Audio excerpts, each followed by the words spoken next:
Number 1. A few years ago, I had to take care of my mentally handicapped cousin. She could get around well enough, but due to severe arthritis in her knees and ankles, she had to be watched, helped into the bath, and shit like that. I would go into her room in the morning, help her to her walker so that she could go to the toilet, and make her breakfast. One morning in particular, I heard the running water in the bathroom. When I went to check in on her, I had to pass her room on the way to the bathroom. When I did, I saw that she was in her rocking chair in the corner, with her blanket over her head, rocking back and forth. "Don't leave the water on. You're going to flood the place," I said. I then went into the bathroom to shut off the faucet, and to my horror, my cousin was there, washing her face. I immediately ran back into the room, but it was just her blanket crumbled up in the rocking chair.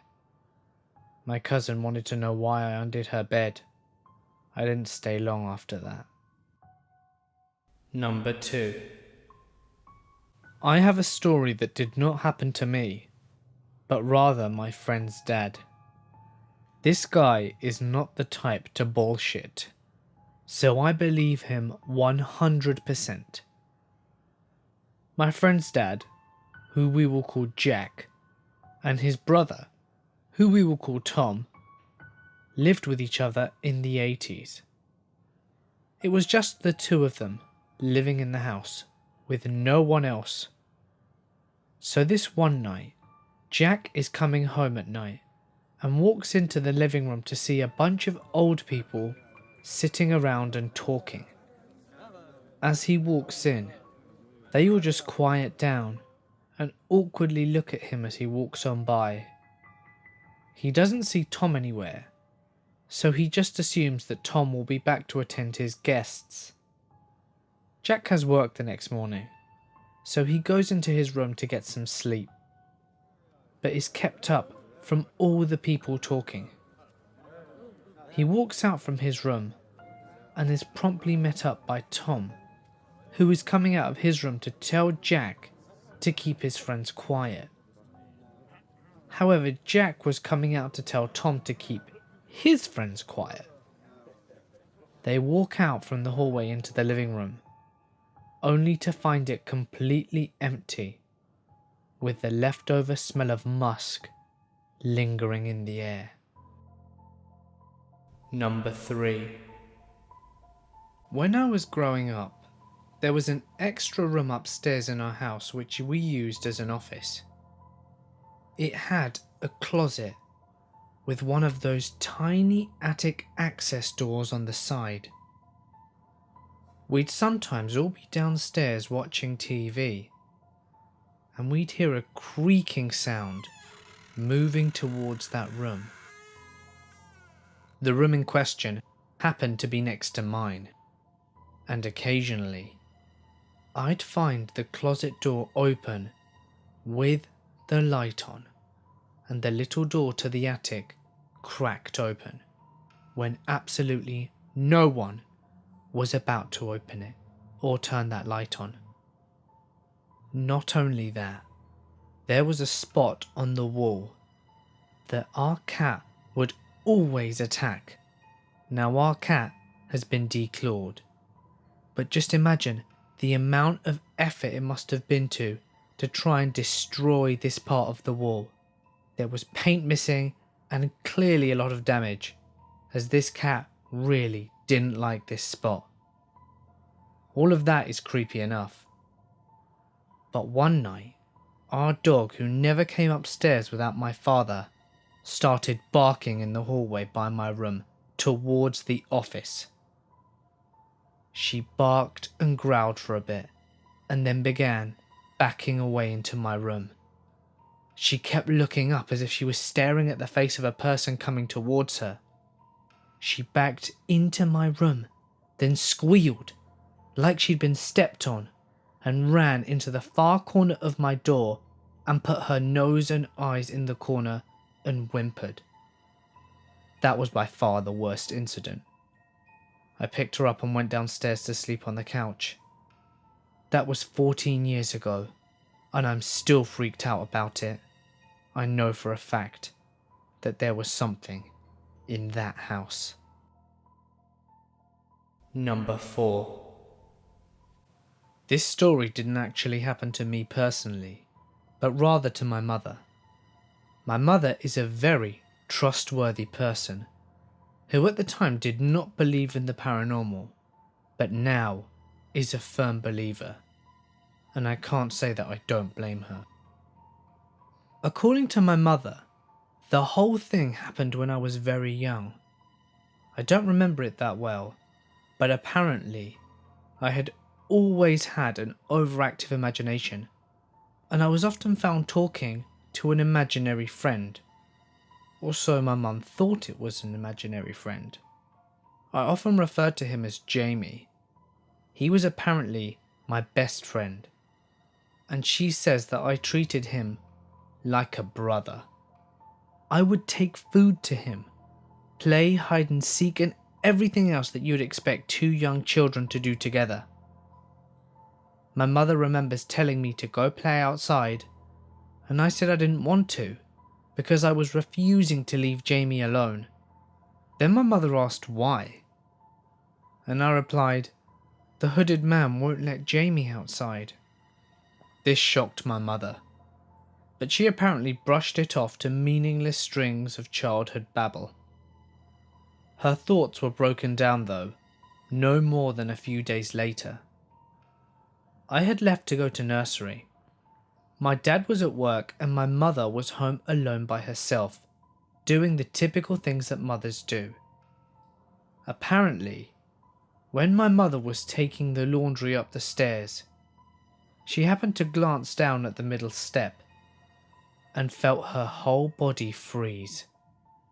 She told me that she looked and saw a young boy sitting on the step. He was looking at her with a smile and then waved.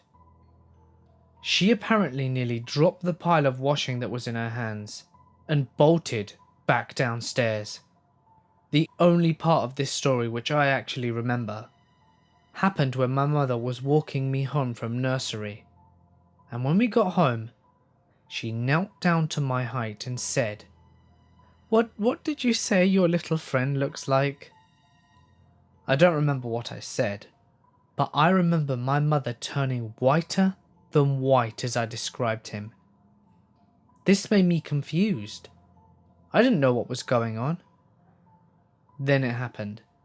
She said one of the eeriest sentences that has stuck in my head ever since. I think I met your little friend."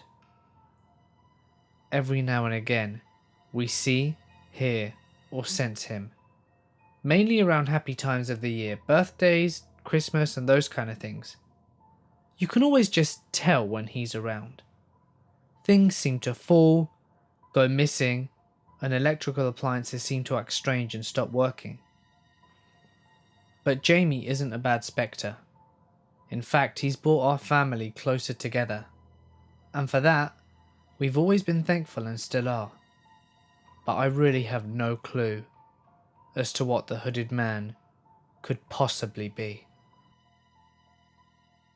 Okay guys, this story isn't particularly scary, but it's quite funny. Let me know what you think in the comments, so it's just a bonus for you. About 2 years ago, I was in my room reading a book when I hear it. Soft as ever. 2 little girls giggling. Not just any giggle. It was the kind of giggle that you hear in horror movies.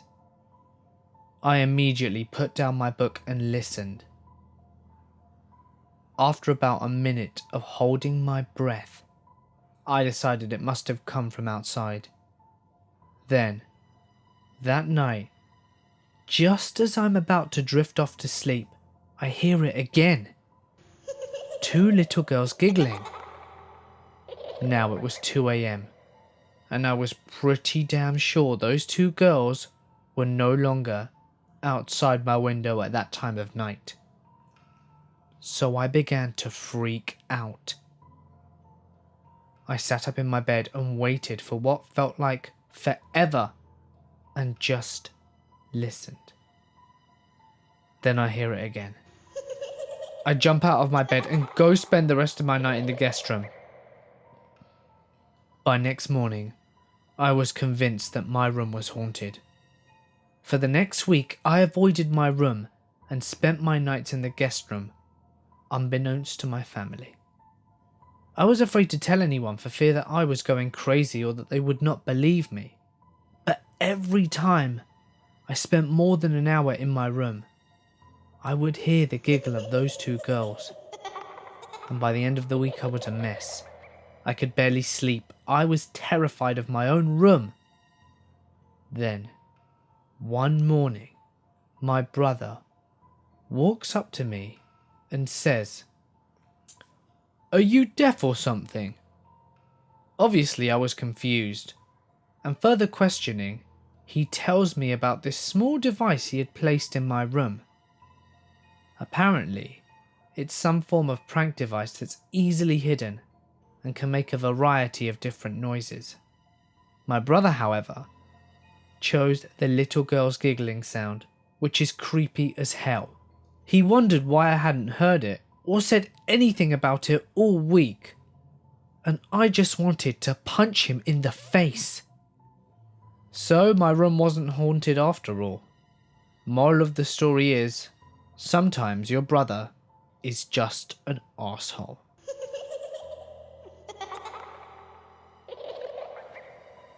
Hey guys, it's Mort here, and thank you so much for listening. If you enjoyed these stories, why not leave a like and hit that subscribe button? Go on, why risk missing another video? You know the next one is going to be even better, and you don't want to miss it. Speaking of things you don't want to miss, if you haven't already seen my video about 5 true aviation horror stories, you can click the link to go watch it. I really recommend it, so go check it out. Don't forget that we have the 5k subscribers competition going on. I've gotten some really good entries, and I'd love to see your creative talents, so go check it out for a chance to win. And also, follow me on Instagram and Twitter for cool background stuff. But for now guys, I'm going to sign off.